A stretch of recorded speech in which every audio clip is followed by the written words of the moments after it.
Subscribe करें और bell दबाएं ताकि कोई खबर रह न जाए।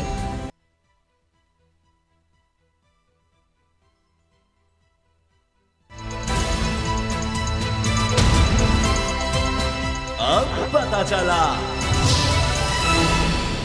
बिस्मिल्लाहिर्रहमानिर्रहीम, अस्सलाम वालेकुम। मैं हूं मोहम्मद उसामा गाजी और आप देख रहे हैं पता चला। खबर यह है कि प्लेइंग फील्ड को लेवल करने वालों के प्लान में तब्दीली आ गई है। मीडिया में प्लान ए बी सी का चर्चा हो रहा है। वाकिफान हाल का दावा है कि जिस सियासी खिलाड़ी को बड़े तुमतराक के साथ बाहर से बुलाया गया, गिरफ्तारी और मुकदमात से बचाया गया, उस खिलाड़ी ने सिलेक्टर्स को मायूस कर दिया है और अब वो मैदान में उतरने से भी इस वक्त घबरा रहे हैं, परेशान हैं और वो इस वक्त मैदान से भागने की तैयारी में।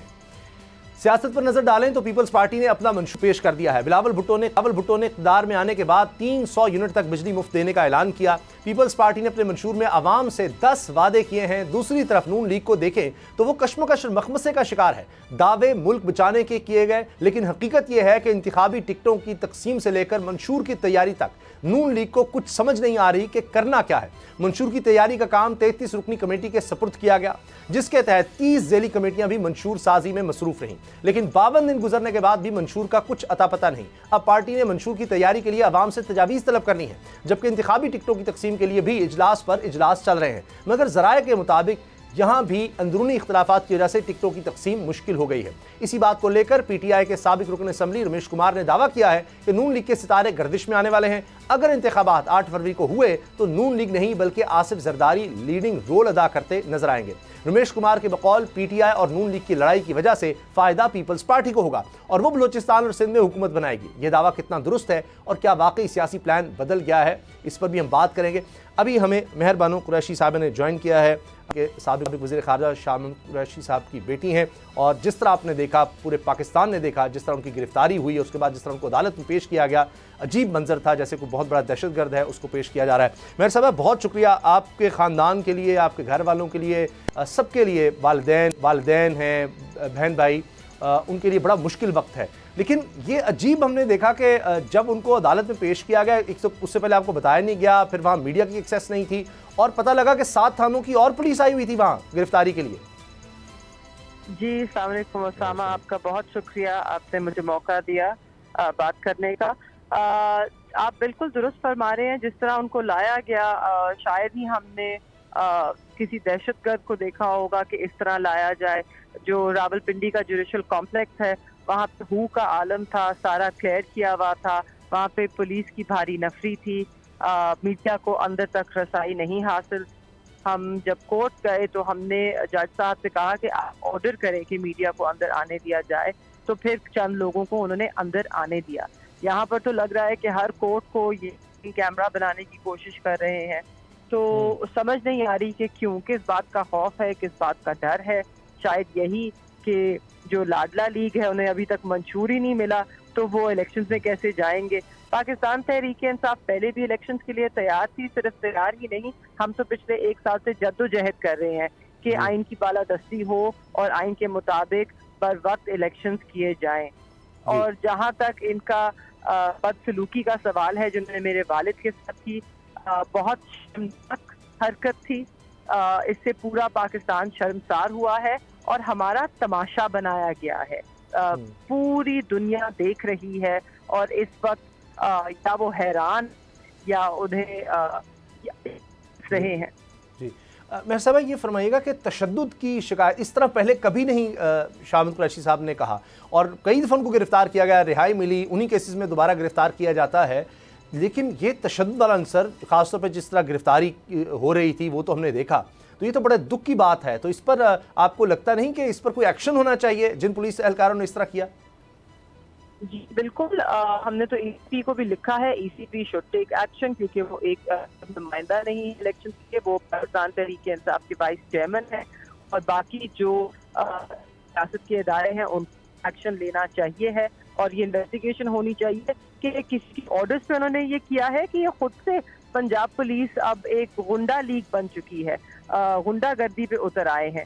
और जैसे कि आपने देखा कैमरों के सामने उन्होंने जो बदतमीजी की सो की, उसके बाद जब रात को वो थाने में लेकर गए, जहाँ हमें बताया भी नहीं गया था कि वो किस तरह उन्हें लेके गए हैं, किस थाने में लेके गए, हमें कोई मालूमात नहीं थी। और वहाँ पे जो बदसलूकी बदतमीजी की, वहाँ पे उन्हें मुक्के और ठुड्डे मारे गए। ये 2 मर्तबा आपके मुंतखब करता वजीर खारजा रह चुके हैं, ये पाकिस्तान का दफा बैनुल अक़वामी स्टेज पर कर चुके हैं। आप इनके साथ ये सलूक करेंगे? और ये वो सियासतदान है पाकिस्तान का जिसने हमेशा एक पुरखुलूस गुफ्तगू की है, हर इंसान के साथ शाइस्ता गुफ्तगू, हर किसी के साथ एक नरम रवैया, इज्जत से पेश आते हैं। ना पहले कभी रेजिस्ट किया है अरेस्ट को, ना कल कर रहे थे रेजिस्ट। वो तो पिछले 4.5 महीने से कैद तन्हाई में पाबंद सलासल है, उन्होंने तो उस पर भी उफ तक नहीं की। जी अच्छा, तो इनकी जरूरत कैसे हुई कि ये इस तरह करें? और इसके बावजूद जब उनको जेल दोबारा ले जाया जा रहा है, कुछ 7-8 गाड़ियां थी पुलिस की, क्योंकि उनको जुडिशल कर दिया गया, जिस्मानी रिमांड नहीं दिया गया। शायद पुलिस और तशद्दुद करने के लिए जिस्मानी रिमांड चाह रही थी। वो विक्ट्री का निशान बना रहे थे इस सब के बावजूद। तो अभी भी मौका है, कहते हैं जी, अगर शाह महमूद कुरैशी साहब प्रेस कॉन्फ्रेंस कर दें तो सारी मुश्किलें हल हो जाएंगी, वरना 7 थानों की पुलिस तो और ज़्यादा जिस्मानी रिमांड मांग रही थी।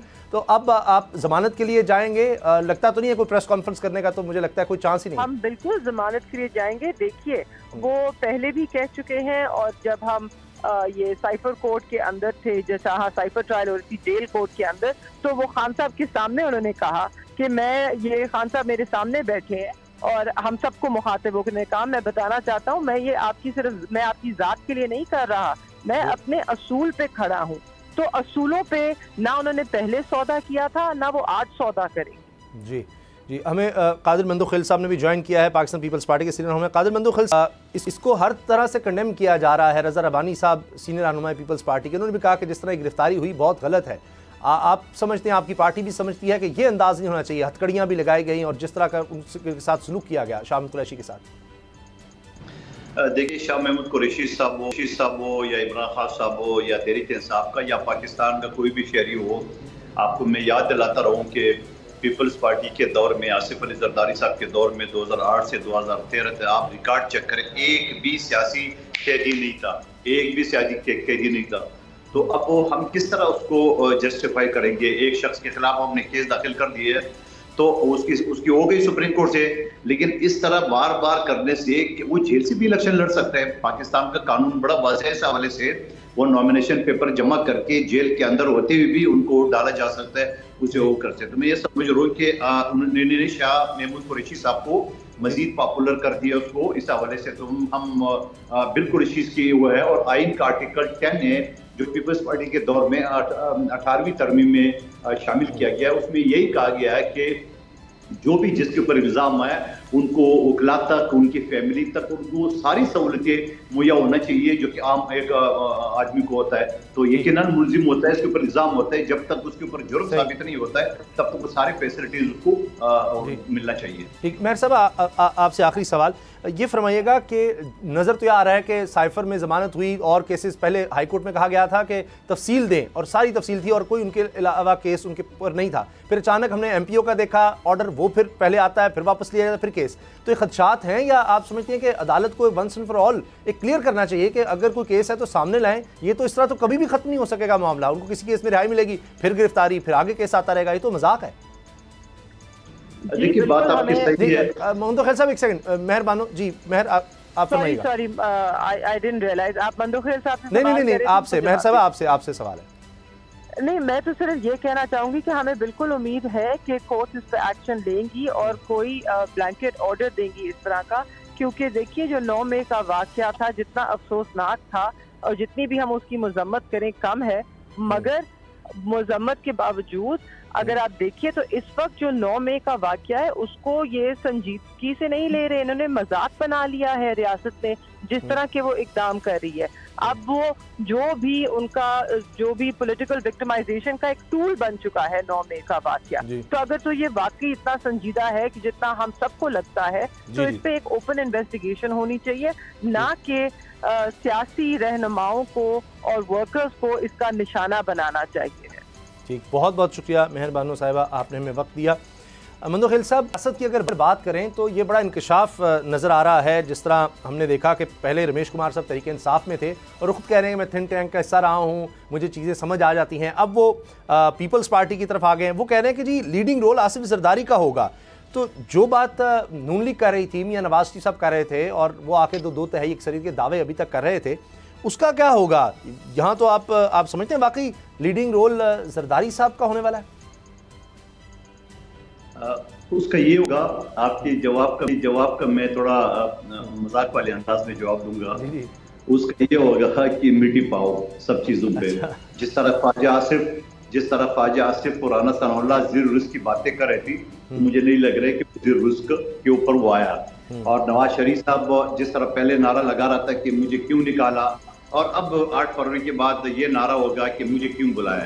तो भाई साहब, इस तरह एक मुजरिम वो सजा याफ्ता लंदन में बैठ के जिस तरह वो दावे कर रहा था कि मैं लिख के देता हूँ 4थी मरतबा वज़ीर आज़म आऊंगा, ये तो आपकी भी तमाम चैनल को, तब खुद मुस्लिम लीग नून को पता है कि वो मेजॉरिटी उनको नहीं मिलेगी। जब मेजॉरिटी नहीं मिलेंगे तो कोalition गवर्नमेंट होगा। तो कोalition गवर्नमेंट किसने बोला कि नवाज शरीफ साहब की सरबराही में होगा? वो तो किसी और पार्टी को एक्सेप्ट करने को तैयार नहीं है। मगर ये फन, ये दिल, ये गुर्दा आसिफ अली जरदारी के पास है कि वो तमाम लोगों को, पार्टियों को साथ लेके चलने का। एक 2008 का 2013 भी हमारे पास जो हुकूमती मेजॉरिटी नहीं थी हमारे पास, मगर हमने एमक्यूएम और काफ लीग को साथ लेके 5 साल पाकिस्तान की तारीख में पहली मरतबा 5 साल पूरे किए हैं। तो मैं ये समझ रहा हूँ कि अगली हुकूमत भी आसिफ अली जरदारी साहब के सरबराही में तमाम जमातों का होगा, मां सिवाय मुस्लिम लीग नून का। तो ये सब क्या आपके सामने होगा इंशाल्लाह। लेकिन मंदोखेल साहब, जिस तरह अब ये बात रमेश कुमार साहब ने जो की है, उसमें वो ये कह रहे हैं कि प्लान ए होता है, बी होता है, सी होता है। तो इसका मतलब कि पहला प्लान ए तो फिर नून लीग के साथ था, जब वो आईपीपी से या एमक्यूएम से, काफ लीग से उस तरह वो चीज़ें नहीं चला पाए या बाप पार्टी के साथ, तो फिर प्लान बी आपके हिस्से में तो नहीं आया कहीं? देखिए मुझे प्लान बी का नहीं पता। अलबत्ता ये अगर प्लान जो बज़ाहिर नजर आ रहा था, क्योंकि आप ख्वाजा आसिफ की असम्बली में मौजूद था, असम्बली के अंदर उससे सवाल किया या असम्बली के गेट के ऊपर, और उसने कहा कि नवाज शरीफ साहब, क्योंकि सवाल उठता था कि नवाज शरीफ साहब कब आएगा, तो ये दोनों ये जवाब दिए कि ज़ीर रुज़्क़ पे आएगा। तो ज़ीर रुज़्क़ पे जो मैं कहता हूँ ना कि वो आखिर में 8 फरवरी के बाद कहेंगे मुझे क्यों बुलाया गया, तो वो यकीनन उसकी किसी ने यकीनदानी कराई होगी। लेकिन अभी वो कहता है ना, दिल्ली दूर है, अभी बहुत सारी मरहले तय करना है, और मुस्लिम लीग नून के पास वो दिल गुर्दा नहीं है जो आसिफ अली जरदारी के पास है कि वो सबको साथ लेके चले। आप देखिए आईपीपी को उन्होंने हमारे मुकाबले में खड़ा किया है।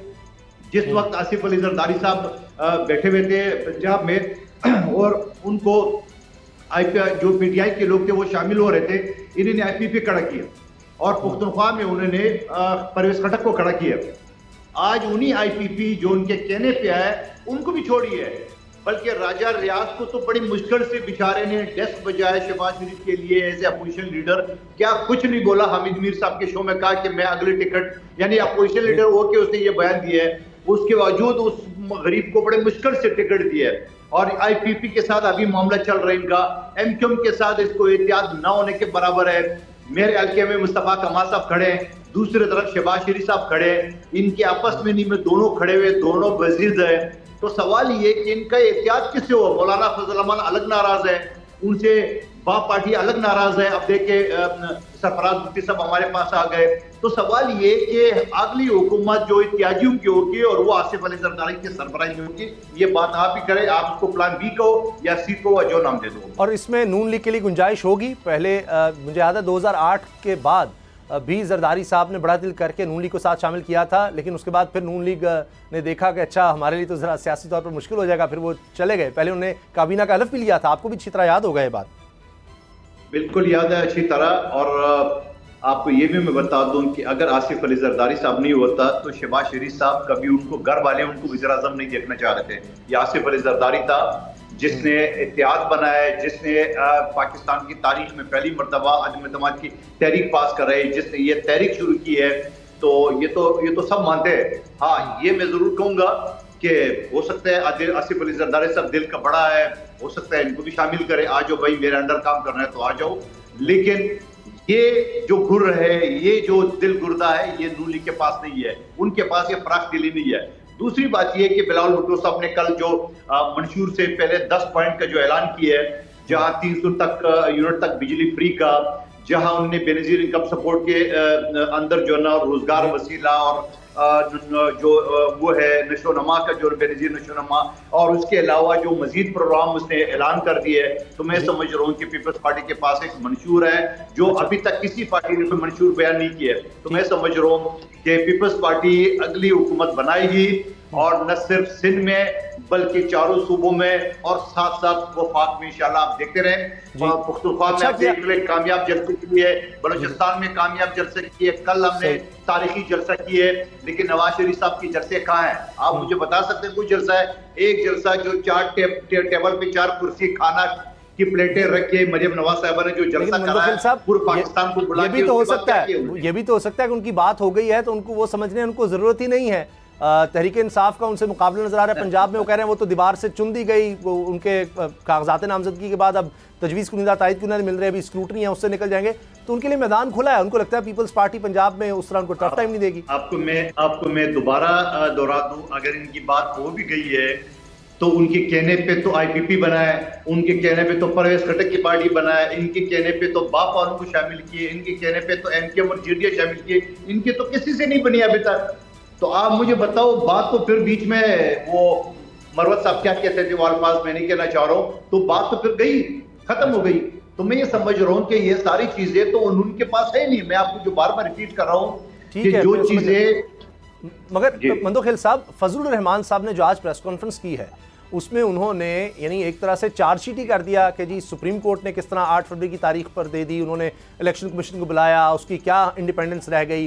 फिर वो कह रहे हैं कि जनाब बर्फ़बारी है, अमन अमान की सूरत हाल है, ऐसे में लोग कम निकलेंगे तो किस तरह इलेक्शन होंगे, हमारे एक भी कारकुन को कुछ हो गया तो फिर जिम्मेदार इलेक्शन कमीशन होगा, अदलिया होगी। जबकि 2008 में जो पीपल्स पार्टी के साथ जो हालात थे, हत्ता कि 2013 में पीपल्स पार्टी के ANP के लोग इतने शहीद हुए, तो मौलाना साहब जो बात कर रहे हैं तो ऐसे लग रहा है जैसे वो डिले करना चाह रहे हैं। इससे पहले गवर्नर खैबर पख्तूनख्वा भी कह चुके हैं कि हालात ऐसे नहीं हैं, मौसम ऐसा नहीं है, तो ये बातें फिर शुकूक व शुबात पैदा कर देती हैं। देखिए, अभी 2 साल पहले मेरा जो ज़मीनी इंतखाबात हुआ था 2021 में, आपको मैं बता दूं कि कोरोना भी चल रहा था, शदीद गर्मी भी थी और रमज़ान का महीना।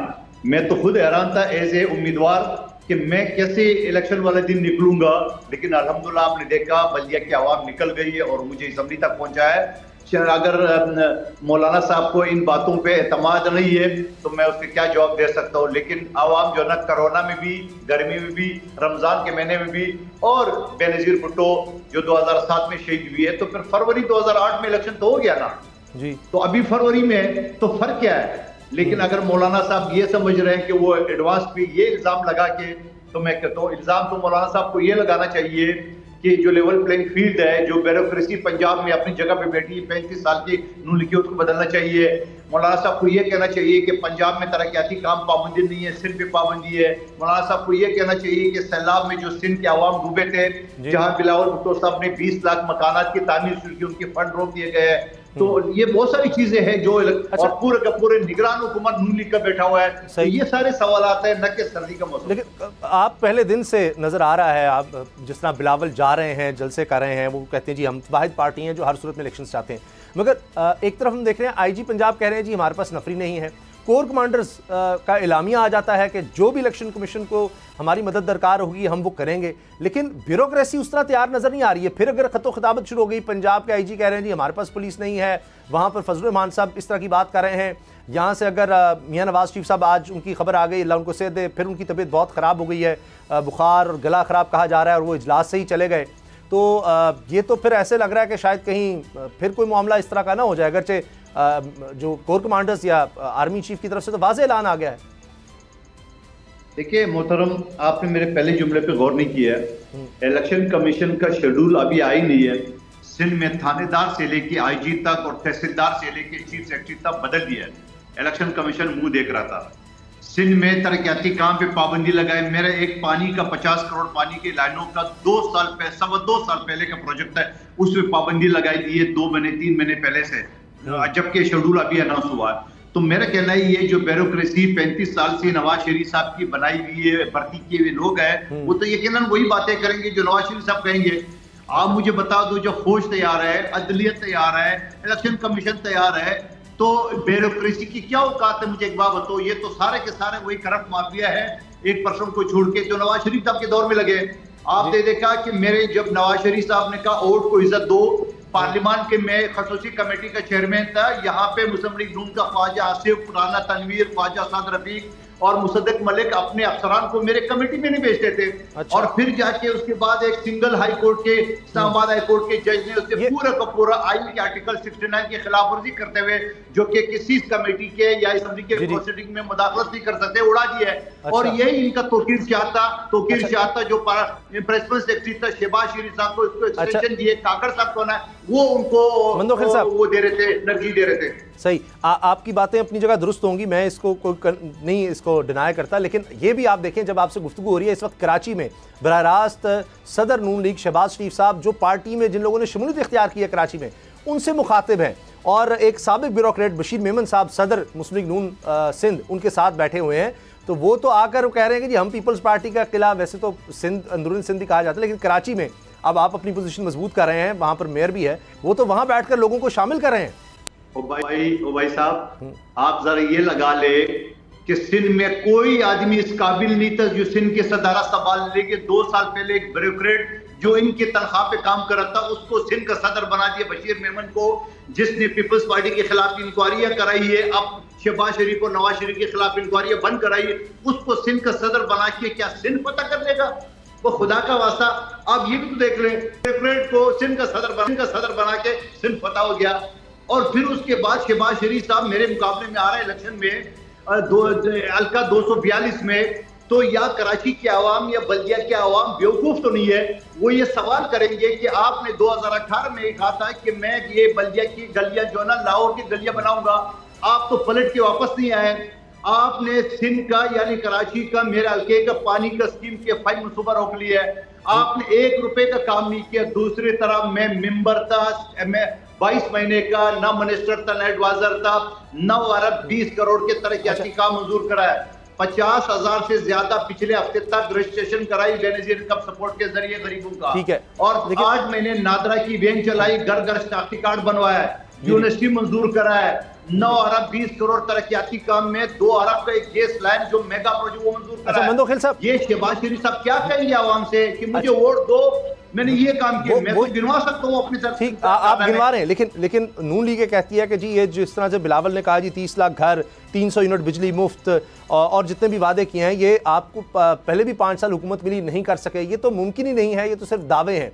और वो कहते हैं जी सिंध में आपने क्या इनकलाब लाया, आप पंजाब में देखें कितनी सूरत हाल बेहतर है, कि आप ये कह सकते हैं जी हम सिंध बना देंगे पंजाब को, वहाँ तो बहुत बेहतर निज़ाम है, आमदोरफ्त का हर लिहाज से होते हैं, तो वो सिंध का वो कहते हैं जी इस तरह तो आप वोट नहीं ले सकते। आप मुझे बता दो कि NICVD जो दिल के अमराज का अस्पताल है 10 जिलों में, क्या पंजाब में एक भी अस्पताल है उस तरह? नंबर 1 पर दिल का फ्री इलाज। अच्छा। क्या बेनजीर ट्रामा सेंटर 15 मंजिला बिल्डिंग कराची में सिविल अस्पताल के साथ है कोई पूरे पंजाब में, पाकिस्तान में इस नमूने का अस्पताल टॉप का? उसके अलावा गम्बट में, खैपुर में लिवर ट्रांसप्लांट जो पूरे एशिया में सबका टॉप का है, पाकिस्तान में तो कोई है नहीं है। 1-1.5 करोड़ का इलाज फ्री में होता है। क्या ये पंजाब में या नून लीग 35 साल के इख्तियार में बता सकता है? अच्छा, आपके घर में जहाँ थर कोयले के से वहाँ खवातीन ड्राइविंग कर रही है, गरीब खवातीन डंपर चला रही है। क्या पंजाब में मिसाल है? उन्होंने पंजाब में वो बना लिए, साहिवाल में कोयले की मदद से एक प्लांट, कोयला आ रहा है बाहर दुनिया से, कराची आएगा, फिर कराची से ट्रकों की शक्ल में जाएगा साहिवाल में। ये प्रोजेक्ट है। आपने मोटरवे बना ली है, मोटरवे बना ली है, हवाम को रोजगार कहाँ दी है? ये हमारे पास तो बहुत कुछ है बोलने का, ये जरा कंपेयर करते ना मेरे साथ बिठा के। चले इंशाल्लाह किस दिन नून लीग के किसी रहनुमा को आपके साथ जरूर। बहुत शुक्रिया कादिर मंदोखिल साहब, आपने वक्त दिया। पाकिस्तान पीपल्स पार्टी के सीनियर रहनुमा, आपने सुन लिया, वो कह रहे हैं जी नून लीग की अब कहानी ख़त्म नज़र आ रही है और जरदारी साहब ही ड्राइविंग सीट पर होंगे और उन्हीं के साथ इत्तेहाद में दीगर जमातें शामिल होंगी और हुकूमत बनाएंगे। ब्रेक लेते हैं और ब्रेक के बाद मुस्लिम लीग नून के रहनुमा से बात करेंगे कि उनके यहाँ क्या चल रहा है, मसाइल चल रहे हैं। एक तो नवाज शरीफ साहब की तबीयत की नासाजी की खबर है, फिर यह भी कि टिकटों की तकसीम पर बड़ा झगड़ा है, हकीकत क्या है? ब्रेक के बाद बात करेंगे। अब पता चला कमोबेश तमाम पाकिस्तान के नशरियाती इदारे, टेलीविज़न, अखबारात ये ख़बर छाप रहे हैं, बता रहे हैं कि मुस्लिम लीग नून में बड़ा मसला बन गया है टिकट्स की तकसीम का। एक तरफ जिनसे सीटें डिसमिट करनी थी उनके साथ मामला नहीं तय हो पाए, दूसरी तरफ अपने अंदर भी इख्तलाफात नज़र आ रहे हैं। अभी हमजा शहबाज साहब ने मियां नवाज शरीफ साहब की मौजूदगी में कहा कि जो लोग पार्टी के साथ वफादार रहे, मुश्किल वक्त देखा, उनको नज़रअंदाज किया जा रहा है। साथ ही मियां नवाज शरीफ साहब की तबीयत नासाजी की भी खबर सामने आ गई।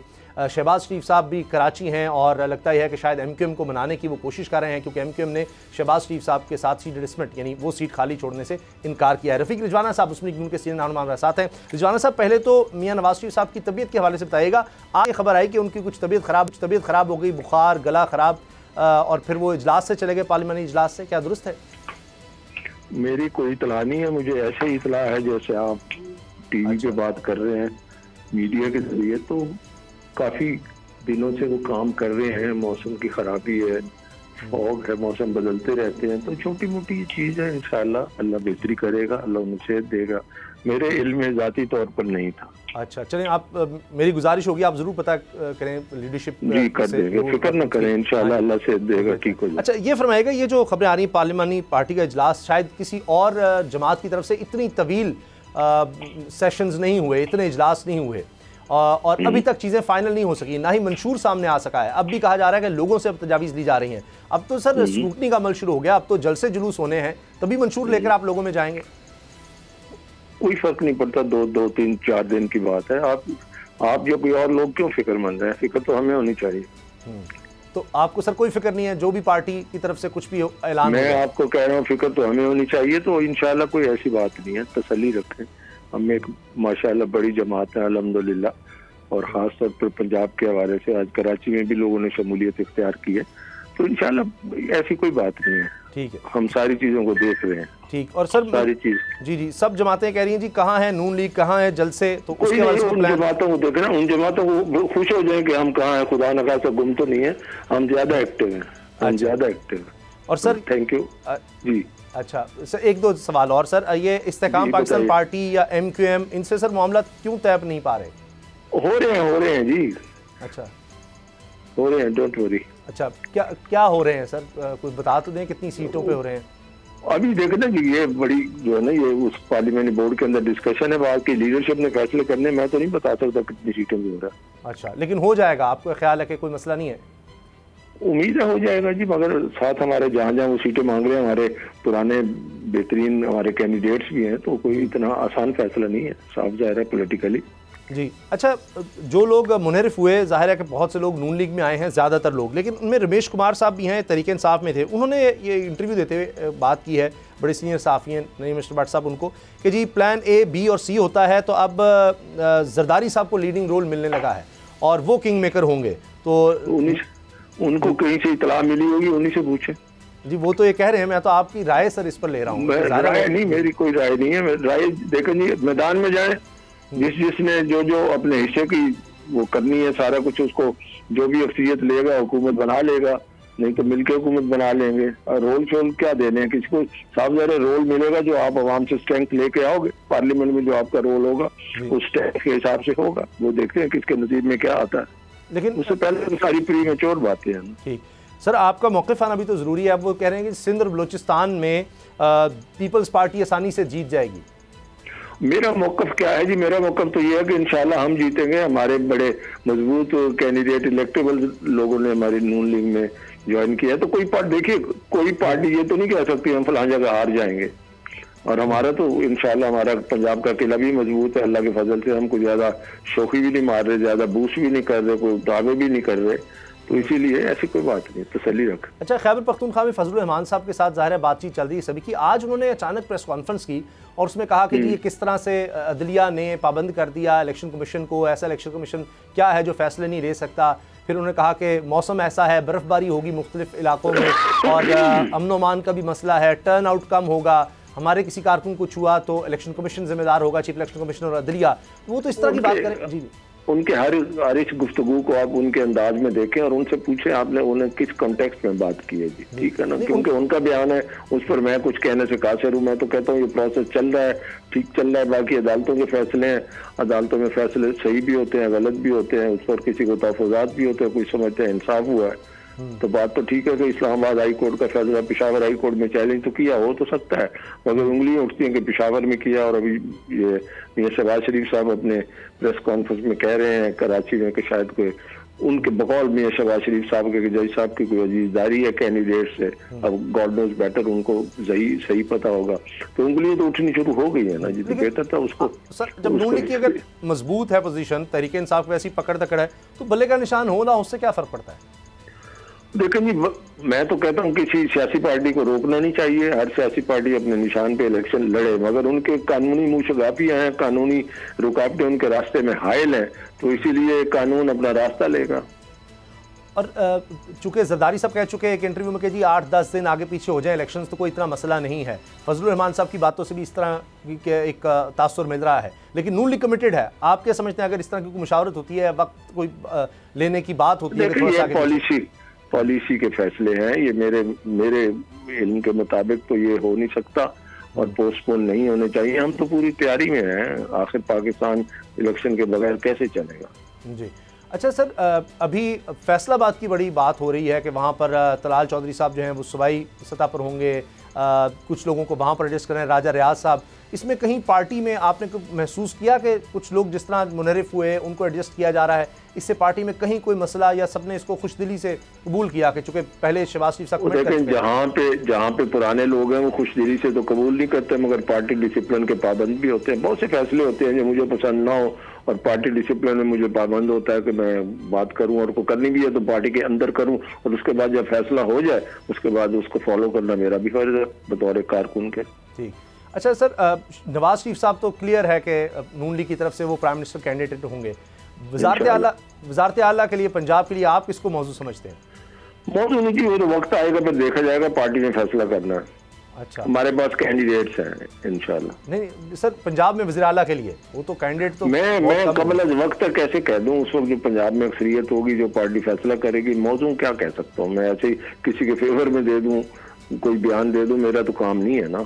मौजूद तरीन ही फैसला होगा जब भी होगा इंशाल्लाह। ठीक। और सर आगे अगर मखलूत हुकूमत बनाने की दोबारा जरूरत पड़ी तो फिर पीपल्स पार्टी के साथ जाना पड़ेगा?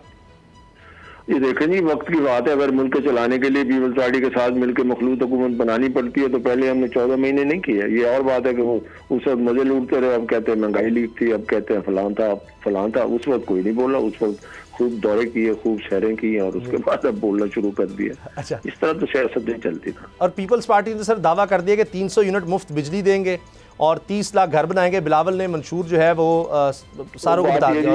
मुझे बता दे पैसे कहाँ से लाएंगे, कोई मैकेनिज्म तो दे दें, तरीकाकार तो दे दें जी। जो बिजली 300 यूनिट वाली मुफ्त देंगे, उस बिजली तो पैदा होगी, उसके अखराजात तो होंगे ना, प्रोडक्शन के, सप्लाई के, ट्रांसमिशन के। पैसे कहाँ से आएंगे? आपकी इस बात से घर हो गए, कहाँ से आएंगे पैसे? जी, सर्कुलर डेट तो सर पहले ही ज्यादा है। अभी वर्ल्ड बैंक की रिपोर्ट, हाँ यही तो मैं कह, देखें मैकेनिज्म देना पड़ेगा। और ये पाकिस्तान के जो मसाइल है ना भाई, पाकिस्तान के ऐसे मसाइल हैं ये कोई महीनों में हल होने वाले नहीं है, सच्ची बात ये। सर आखिरी सवाल रिजवान साहब, अभी रिपोर्ट आई है कि 2023 पाकिस्तान की तारीख का महंगाई के लिहाज से बदतरीन साल रहा। ये मुश्किल नहीं होगा आपके लिए जब कैंपेन में जाएंगे कि महंगाई? देखिए मुश्किल है, मगर अफसोस ये है कि अवाम को हकाइक बताया जाए कि ये महंगाई कैसी है। क्या 14 महीने में हुई, उससे पहले नहीं थी? बिल्कुल सही। ये लोगों को हकाइक बताने पड़ेंगे। We will face it. हमने पाकिस्तान को बचाया, डिफॉल्ट से बचाया, उसको जरूरत थी। और जो हालात पैदा किए हुए थे एस्टेब्लिशमेंट से और फौज से, जिस तरह से उनके ऊपर अटैक हो रहे थे, जो वाकयात हो रहे थे, हमने तो मुल्क को बचाना था। सियासत तो चलती रहती है, कोई बात नहीं, कभी ऊपर कभी नीचे, मुल्क चलना चाहिए आगे, बस। ठीक है, बहुत बहुत शुक्रिया रफीक रिजवाना साहब, सीनियर रहनुमा मुस्लिम लीग नून, आपने हमें वक्त दिया। आपने में ज्वाइन किया है, मुत्तहिदा कौमी मूवमेंट के सीनियर रहनुमा हैं, क्योंकि शहबाज शरीफ साहब इस वक्त कराची में हैं। और ये भी खबर आई कि MQM शहबाज शरीफ के लिए NA 224 से दस्तबरदार होने से इनकार कर चुकी है। उन्होंने ऐलान कर दिया कि नहीं, ऐसे नहीं हो सकता। तो पहले तो कहा जा रहा था कि सीट एडजस्टमेंट होगी, मिलकर चलेंगे, लेकिन अब मुस्तफ़ा कमाल साहब मैदान में हैं और वो पीछे नहीं आ रहे। इसकी क्या वजह है? रऊफ सिद्दीकी साहब, क्या वजह है? अभी तक चीज़ें तय नहीं हुई। ये तो उसूली फैसला तो हो गया था इकट्ठे चलने का, लेकिन एक सीट पर नहीं। शहबाज शरीफ साहब साबिक प्राइम मिनिस्टर हैं, उनके लिए भी आप एक जगह नहीं खाली कर रहे, तो फिर किस तरह से मामला आगे चलेंगे? नहीं, ऐसा मामला नहीं है। देखिए, MKM एक बड़ी डेमोक्रेटिक अप्रोच रखने वाली जमात है और पार्टी के अंदर पार्टी के लिहाज से फैसले होते हैं, और अभी तो स्क्रूटनी का भी अमल मुकम्मल नहीं हुआ है। तो जैसे जैसे होता जाएगा पार्टी उसमें फैसले करती जाएगी, और जो भी फैसला होगा वो आवाम को ज़रूर बताया जाएगा और वोट लिया जाएगा, और फिर ये पार्टी की जो सुप्रीम बॉडी है वही फैसले करती है, यहाँ इंडिविजुअल फैसले नहीं होते। लेकिन अब देखिए ना, जब मुस्तफ़ा कमाल साहब पहुँचे हैं उन्होंने तो बड़ा वाज़ेह किया है कि जनाब ये मिनी पाकिस्तान है, इस हल्के में तमाम कम्युनिटी के लोग रहते हैं, वो तो भरपूर तरीके से कैंपेन की तरफ बढ़ रहे हैं, तो फिर मुश्किल नहीं हो जाता है अचानक कल को दस्तबरदार होना पड़े? आप तो कैंपेन अपनी शुरू कर चुके हैं। नहीं, मतलब मिनी पाकिस्तान तो है ना, कराची तो पूरा मिनी पाकिस्तान है, और ख़ासतौर पे वो हल्का तो ऐसे ही है, और जिन हल्कों से MKM के दीगर MNAs और MP इलेक्शन लड़ रहे हैं, वहाँ पर भी तमाम लसानी इकाइयाँ मौजूद हैं जो MKM को इस वक्त सपोर्ट कर रही हैं। तो इलेक्शन कैंपेन तो हमारी आज से नहीं, काफ़ी अर्से से चल रही है और मुसलसल चल रही है, ऑफिस खुल रहे हैं, ये तो सब होता रहेगा, इसमें कोई ऐसी बात नहीं है। जो भी पार्टी फैसला करती जाएगी उसका अनाउंसमेंट होता जाएगा, और यही तरीका होना चाहिए। जी, अभी जो खबरें आ रही हैं उसमें जी NA 243 किमाड़ी, NA 229, 230, 231 मलीर की सीट एडजस्टमेंट पर बातचीत चल रही है, तो MKM बदले में कहाँ को पंजाब में कहीं सीट एडजस्टमेंट की बात हो रही है? देखिए, हम तो ओवरऑल सूरत हाल के ऊपर बात कर रहे हैं ना, क्योंकि हम पूरे इंटीरियर में वो तमाम जगहें जहाँ पर MKM का वोट बैंक है, 10-10, 15-15 हज़ार, 20-20 हज़ार वोट से ज़्यादा हमारे वोट्स हैं, हम वहाँ जीत नहीं सकते, लेकिन हम जिसकी हिमायत कर रहे होंगे वो जीत सकता है। हम वहाँ हराने की भी पोजीशन में हैं, वहाँ किसी को जिताने की भी पोजीशन में है। तो ये तो सारे, और ये वोटों की तादाद हज़ार तक पहुँच रही है। MKM का जो शहरी इलाका है वहाँ पर है। तो और इसके अलावा भी पेशावर में तो आपको पता है कि एक वहाँ की सीट ऐसी है कि वहाँ पर मोर देन 20% वोट जो है वो उर्दू स्पीकिंग के हैं। जब हम यहाँ से अपील करते हैं तो वहाँ से वही कैंडिडेट जीतता है। तो इसके अलावा भी मुल्तान में भी और दीगर जगहों पर भी MKM अपना बहुत अच्छा खासी तादाद वोट बैंक की रखती है।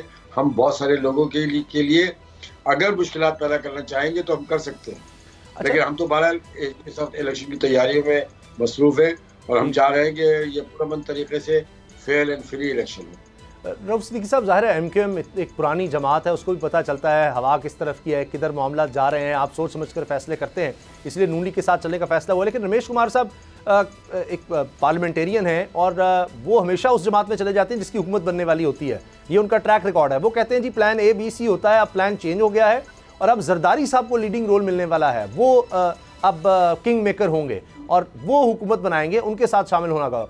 अगर ऐसी सूरत हाल बनती है कि पीपल्स पार्टी लीडिंग रोल में आ जाती है तो फिर MKM क्या करेगी? देखिए, बात हमारा फैसले लीडिंग रोल्स वगैरह को थोड़ी हम देख रहे हैं। हम ये देख रहे हैं कि हमारा जो मंशूर है, हमारी जो कमिटमेंट आवाम के साथ है, उस कमिटमेंट को कौन पूरी करेगा। मिसाल के तौर पे जो पार्टी इलेक्शन जीत के आएगी, और ज़ाहिर बात है हमारे पास इतने नंबर्स नहीं है कि हम नेशनल असम्बली के अंदर या प्रोविंशियल असम्बली के अंदर जो है कोई कानून साजी की पोजीशन में हो।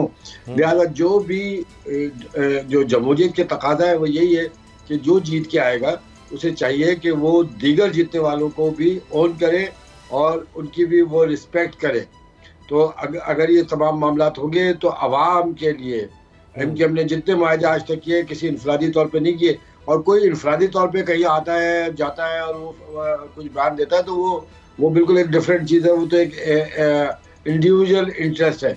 हमारे साथ तो ऐसा मसला नहीं है, हम तो एक जमात है और पाकिस्तान की ये तीसरी पार्लियामानी जमात रही है हमेशा से। तो हमने जब भी मुआहदे किए उस जमात से किए जो इलेक्शन जीत के आई। कतर नजर इस बात की, अब ज़ाहिर बात है कि अगर जागीरदार जीत के आ रहे हैं तो बात तो उन्हीं मुंतखब नुमाइंदे से होगी ना जो जीत के आए। बिल्कुल ठीक। तो जो जीत के आएगा उससे बातचीत के दरवाजे तो MKM के लिए हमेशा से खुले और खुले ही रहेंगे। और पहले भी जी आप जो मंशूर की बात करते हैं, तमाम जमातें, रऊफ सिद्दीकी साहब मंशूर की बात करते हैं, जी अपने नजरिए की बात करते हैं, आपकी जो मेन डिमांड, एक वैसे तो बहुत सी होंगी, वो ये है कि जी इख्तियारात सूबे से लेकर बल्दियाती नुमाइंदों तक दिए जाएं, शहरी हुकूमत तक दिए जाएं। ये पहले लिख कर वादा हो चुका था जब आपने तहरीक इंसाफ से लहकी इख्तियार की थी, उस वक्त शहबाज शरीफ साहब या नून लीग गारंटर बने थे, फिर भी नहीं पूरा करवा सके। 16 महीने सर थोड़ा टाइम नहीं होता, 16 महीने। अब किस तरह से आप कह रहे हैं कि जी वो जो नून लीग है वो आपके साथ ये काम कर लेगी कि जनाब सूबे से लेकर इख्तियार और वो नीचे तक दे देगी, या बराह रास्त जनाब तरमीम कर सकेगी और विफाक से ही सीधे फंड्स जो हैं सूबों की बजाय वो सीधा बल्दियाती नुमाइंदों के पास चले जाएंगे? देखिए, इस पे तो सबसे पहला जो सबसे ज़्यादा शदीद तनकीद मीडिया की होनी चाहिए और तमाम एंकर साहबान की होनी चाहिए, उन पर होनी चाहिए जो बाख्तियार फरीक है, जो बाकायदा वफाकी और सूबाई हुकूमतें बना रहा है, बजाय इसके कि वो MKM के ऊपर तनकीद करें, उनके ऊपर तनकीद करें, क्योंकि मुआहदा करके उस पर इम्प्लीमेंट करना बाख्तियार फरीक का फर्ज है। तो ये जमातें जो भी वायलेशन करती रही है वायदे की, हमारा वोटर सपोर्टर और पूरा पाकिस्तान और इंटरनेशनल वर्ल्ड भी देखता है कि वादा खिलाफी कहाँ से हो रही है। एक चीज़। दूसरी बात ये है कि हमने तो बड़ा वादे तौर पर माहदे की सूरत में दुनिया को भी बताया, लेकिन अभी जो हमने एक बात की है वो सिर्फ कराची के लिए नहीं की, बल्कि पूरे पाकिस्तान के जितने भी ज़िले हैं उन सब के लिए बात की। और ये लॉजिकल बात है कि आप जिस तरह सूबाई खुद मुख्तारी मांगते हैं, और हमारी बड़ी जद्दोजहद, कई बरसों की जद्दोजहद भी सूबाई खुद मुख्तारी में रही है, और हम इसको भी ओन करते हैं कि जब सूबाई खुद मुख्तारी आपको मिल गई तो आपको, क्योंकि 3 टियर्स है ना, लोकल गवर्नमेंट है, प्रोविंशियल गवर्नमेंट है और वफाकी हुकूमत है। जी जी। तो आप ये थर्ड बुनियादी टियर जो है गवर्नमेंट का है, लोकल गवर्नमेंट, आपने उसको तो उठाकर एक तरफ फेंक दिया और MPA MNA की सूरत पे एक माफिया आके ऊपर बैठ गए और उन्होंने आने के बाद बिल्डोज करके रख दिया जिलों को। अब जिलों के आवाम कहा जाए तो ये जिला पेशावर का भी हो सकता है, ये जिला मर्दान का भी हो सकता है, ये जिला खैरपुर का भी हो सकता है, ये लाड़काना का भी हो सकता है, कराची का भी, और कोयटा और बलूचिस्तान का भी हो सकता है।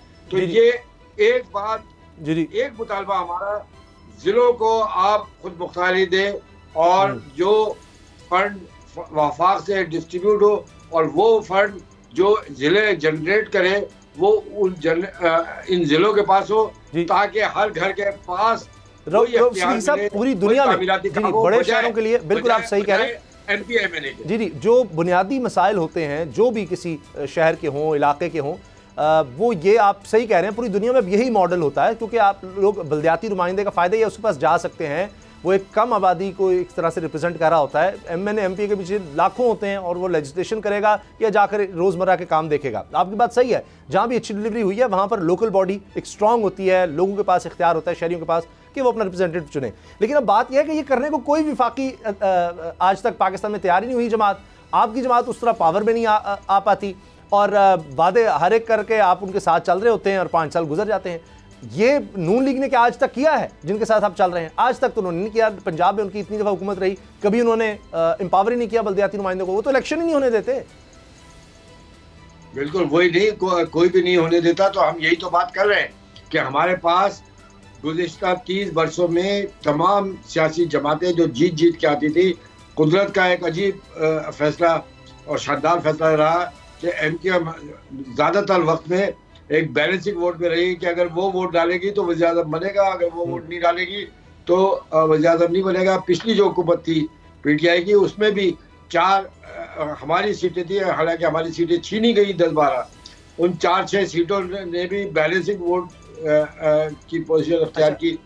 और अभी भी ठीक है रऊफ साहब, मेरे पास वक्त कम है, एक सवाल, क्योंकि माजी में पीपल्स पार्टी के साथ भी आप चल चुके हैं, नून लीग के साथ भी, PTI के साथ भी, ये बताइए अगर आप पीपल्स पार्टी की तरफ से ऑफर होती है कि जी ठीक है हम आपके जो ये डिमांड्स हैं वो पूरी करते हैं, हमने 18वीं तरमीम की थी, ठीक है हम सूबे से अब आपको ये इख्तियार देते हैं क्योंकि सूबे में तुम्हारी 15 साल से हुकूमत चलती रही है, तो क्या आप सोच सकते हैं फिर पीपल्स पार्टी के साथ चले जाएं? अरे भाई, हमारी तो ये मुतालबा हमारा क्या, ये पूरे पाकिस्तान के सैकड़ों जिलों का है, पूरे पाकिस्तान का है, हम तो इसके लिए तैयार बैठे हुए हैं। अच्छा, जो ये करेगा हम उसके साथ ताउन करेंगे, लेकिन उसको पहले करना पड़ेगा। बिल्कुल सही है, उन्हें एश्योरेंस देनी पड़ेगी। हालांकि जब पीडीएम की हुकूमत खत्म बनी थी जब वोट ऑफ नो कॉन्फिडेंस के वक्त, तो सबने गारंटी भी की थी कि ये सब चीजें मुझे याद है जैसा तो उस वक्त भी ऐसा आपका सही है। रात गए, बिल्कुल एक मीटिंग हुई थी, उसमें जरदारी साहब भी थे, शहबाज शरीफ और लेकिन 16 महीने में वो वादे पूरे नहीं हो सके। बहुत शुक्रिया रऊफ सिद्दीकी साहब, एमक्यूएम के रहनुमा। वो कह रहे हैं कि जी जो भी हमारी डिमांड्स पूरी करेगा, करके दिखाएगा, चाहे वो नून लीग है, चाहे पीपल्स पार्टी है, हम उसके साथ चलने को बिल्कुल तैयार होंगे। प्रोग्राम देखने का शुक्रिया, इजाजत दीजिए, अल्लाह हाफिज़। अब पता चला। सब्सक्राइब करें और बेल दबाएं ताकि कोई खबर रह न जाए।